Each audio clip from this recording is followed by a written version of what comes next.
तो hello friends, स्वागत है आपके अपने यूट्यूब चैनल ऋषभ क्लासेज में।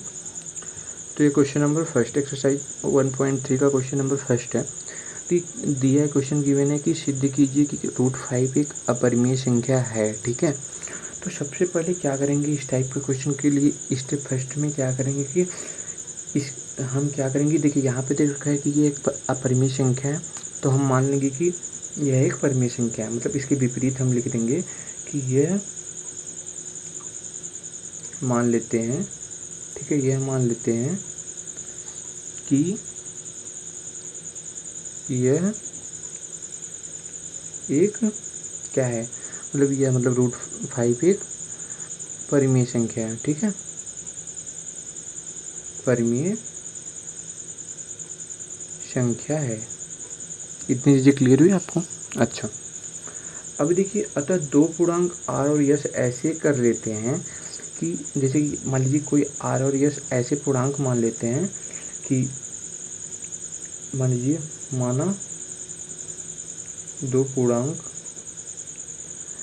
आर एंड यस, ठीक है, आर एंड यस ज्ञात कर यस, जहाँ पर क्या कि S does not equal to 0। ठीक है, S does not equal to 0, इतनी चीज़ें मान लेते हैं। अच्छा, अब देखिए, अब यहाँ पे देखिए हम मान लेंगे कि पूर्णांक है, तो फिर यहाँ पे देखिए, यहाँ पे √5 था, तो √5 equal to R upon S, where S does not equal to 0।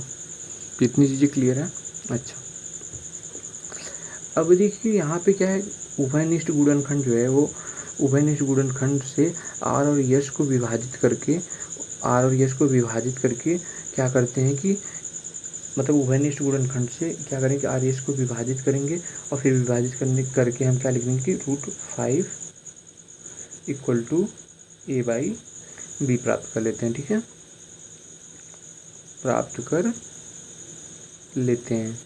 यहाँ पे आप लिख देंगे कि यहाँ पर आप लिख देंगे कि तब हम इस प्रकार, देखिए हम इस प्रकार उभयनिष्ठ गुणनखंड से आर और यस को विभाजित करके, ठीक है, आर और यस को विभाजित करके मतलब ये फाइंड आउट करते हैं। ठीक है, √5 इक्वल टू a/2 प्राप्त कर लेते हैं, जहाँ पे ए और बी क्या है, को प्राइम है।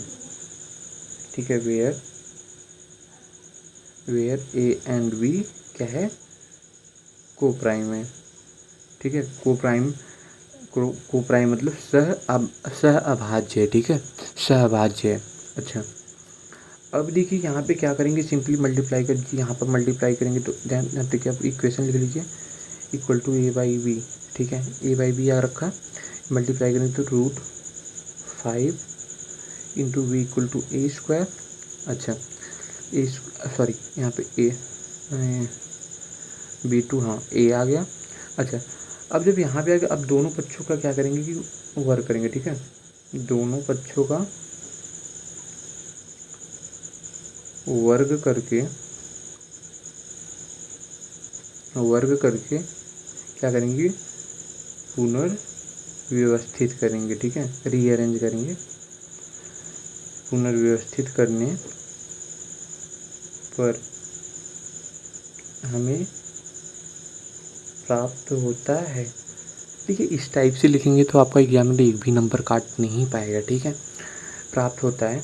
अब देखिए, स्क्वायर करेंगे तो स्क्वायर करेंगे तो क्या होगा, √5 हट जाएगा और फिर b है तो ये b² हो जाएगा और फिर ये स्क्वायर, दैट्स मीन कि 5b² इक्वल टू a²। ठीक है, इतनी चीज़ें आएंगी। अच्छा, तो जब इतना आएगा तो फिर अब देखिए यहाँ पे देखिए, अतः जो ये क्या होगा कि 2 जो है, देखिए यहाँ पे जो ये 5 है वो क्या a² से क्या होगा, डिविजिबल होगा। ठीक है, 5 जो होगा वो क्या करेगा, a² को क्या करेगा, डिवाइड कर सकता है। ठीक है, विभाजित करता है, मतलब कि थ्योरम के अकॉर्डिंग कि जो ये 5 है वो a² को डिवाइड कर सकता है, मतलब विभाजित कर सकता है। तो b² इक्वल टू a²/5।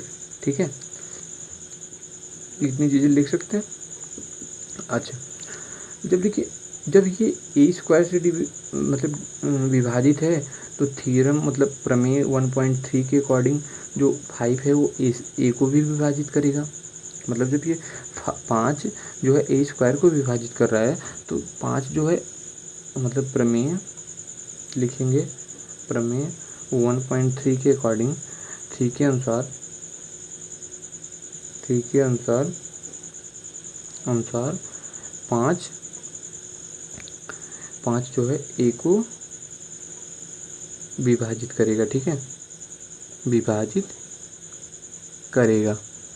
इतनी चीज़ें लिखेंगे आप, मतलब 5 जो है वो ए को विभाजित करेगा। अब इसलिए हम क्या करेंगे, ए इक्वल टू 5c मान लेंगे।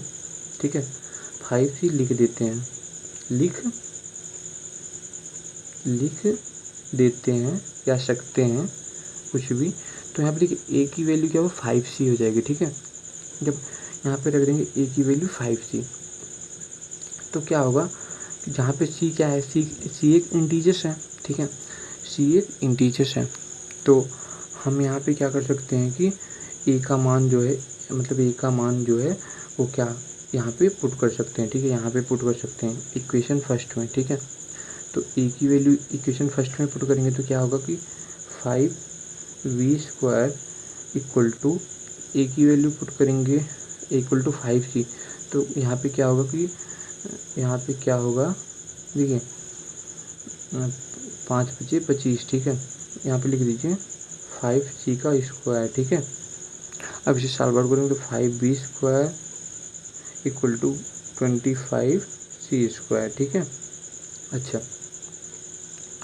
तो अब देखिए जब इतना आ गया तो फिर हमें क्या 5 जा 25 मतलब v² इक्वल टू 5c²। ठीक है, इतना 5c² मिल गया। ठीक है, 5c² प्राप्त होता है। ठीक है, प्राप्त होता है। इसका अर्थ ये होता है, इसका अर्थ ये होगा कि 2 जो है b² को विभाजित करेगा, सॉरी 5 जो है वो क्या मतलब कि 5 जो है वो b² को भी विभाजित करेगा।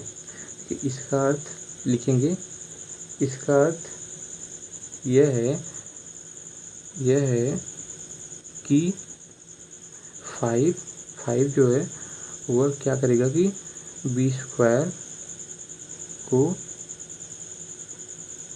विभाजित, यहाँ पे देखिए b² को विभाजित करेगा। ठीक है, b² को विभाजित करेगा।